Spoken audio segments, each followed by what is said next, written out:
Hey, what is going on, guys? I am Greasy, but of course, not literally. Today, we're going to be checking out the new Donkey Kong DLC, DK Island plus Emerald Rush. Yes, we have a new level, DK Island.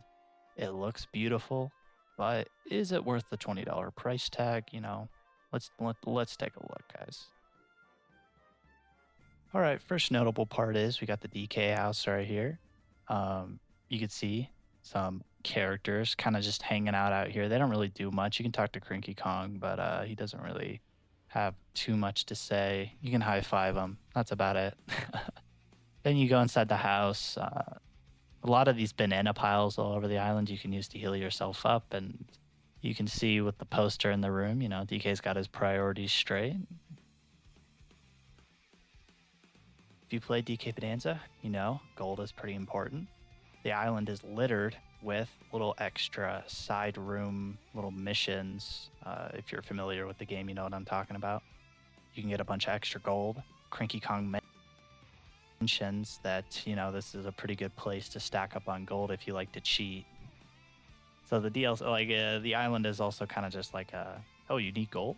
Go here and get like a bunch of gold. Like I went from like having like 10K to 30K after doing these a couple of times. There's a bunch of them all over the island. So if you're playing the main game campaign and like, man, I need gold to get banana maps or fossil maps, you could just come here, do like 4 of these, and then you'll have like a good amount just to get yourself going. So that's kind of an added plus, if you're really, really needing that gold. Like I've already stated, the DK Island area, the level itself looks beautiful. What is the content in it is, kind of whatever. It's just a bunch of gold grinding stuff. And, there's not too much to it. There's no like real new challenge stages. It's mostly just the ones that you get gold from. There is the new Emerald Rush mode, though, which is kind of the whole focus of the DLC, really. As you can see here, you go over to Void Kong. He hires you to work at his new company, mining emeralds, or gathering emeralds, I guess. As you progress, there is like a progression type system where the more emeralds you get, the more you do this little new mini game. You do get more areas and more costumes and more perks. There's a couple of different areas you can unlock, so you're not doing it in the same place every time. You do start out in DK Island. I will be doing it at a lower difficulty on DK Island because these things can last a while. If you're doing it on, the easier difficulty, I believe it's only like 3 or 4 stages. I have it on like a level 3 difficulty. It goes up to like 10 and I'll be doing it for a while. So for the video's sake, I will just be doing it on the shorter difficulty. But yeah, no, a big controversy with this game is that, it's $20, and a big theory is that this came out so soon after the game came out that it's most likely just content that was already made for the game that was cut and made and reused to be DLC later down the line that they're charging you for. I can see this, and you're probably saying, why did you buy it? Because, I want to do a review. I want to show people, like, hey, this is what the whole DLC is about. And I really enjoy this game. So I was like, you know what? An excuse to play it more. Sure, why not, And the DLC is $20, but I feel like there's a lot of grinding to do if you want to get everything out of this DLC. Like I said, these new Emerald Rush missions kind of plays like a roguelike. You get different perks to get you more emeralds so you can meet the quota. He gives you a quota. He starts out small. You meet the quota. He takes some of that away, and then you keep going and going. The quota gets higher. He takes more away. It gets to be more of a challenge. He'll give you tasks and whatnot to do. That is, that's kind of cool. It makes it a little bit more interesting than just going around and trying to find emerald things to break. It's like, oh, new task, got to go over here. You beat some easy enemies. I'm sure it gets harder with the harder difficulty. But I do find that these take me a while. I don't feel like you're not gonna have like an hour at most of content. Like, if you play it and you're like, I don't really like this, this was not worth the $20, I'd understand, because it can get a little repetitive and you have to do it so much if you want to unlock all the perks, all the new outfit costumes and stuff like that. You have to do a lot, and it's probably going to be a bit of a grind. I do plan on doing it all. But yeah, it can be a bit grindy. It is fun, but I could see how some people would be a little upset because it does get a little repetitive. You can get new perks and stuff.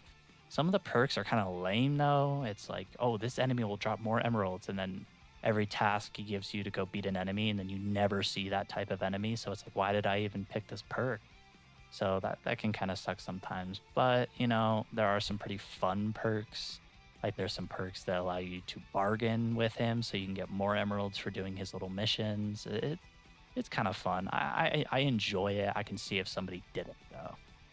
The next only real notable part of the DLC is that when you do finish it, you get a surplus of the chip currency on the bottom of gold. As you can see, I have 400. You can trade them in to Mr. Squawks here for a statue that kind of just appears on the island, not always in the same place as the others. So you'll kind of just like randomly come across them in like a cave or on the other side of the island, something like that. So yeah, I don't know, it's kind of weird. It is kind of fun though. You can do a couple different things with them, and if you want to reset them, you could always just ask Squawks to reset your statues back to where they were. So it's kind of cool. I have not unlocked all the statues yet. I believe I only have like maybe like 6 or 7. I don't know, but yeah, that's really the only last notable part of this DLC. Overall, for a review, I don't really think I can give this a review. I don't know. I'm not really done with it. If you're wondering what I think about charging $20 for it, I feel like this feels like a free DLC that they, like most gaming companies, would have just thrown out there for people to, have fun with. Do I think it's worth the $20 though? If you really enjoy the game and you want to get more stuff to do in DK Bananza, go for it if you got the $20 to spend. If you don't, and you're like, I bought the game, I can't believe they dropped a $20 DLC, it's been like 2 months, don't buy it. Honestly, there's not a whole lot here that I think requires a purchase. I think if you have the game, there's so much content in DK Bananza, you don't need to spend $20 to get more of it. I mean, I bought this and I'm not even done. I still got like a billion bananas to get. But, it's cool. Do you need it? No. So if you guys don't want to support $20 DLC 2 months after a game comes out, don't buy it. That's all I got to say to you guys. I'm not going to give this a numbered review because it is not, I don't feel like it's really worthy of one. I'm not even done with it, to be honest. So I don't feel like I can give a complete review until I'm done with it and have like my real true thoughts on it. But yeah, maybe I'll mention that in another video.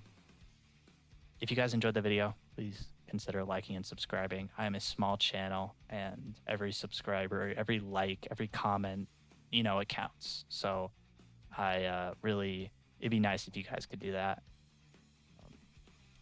Of course, I'm greasy, but not literally.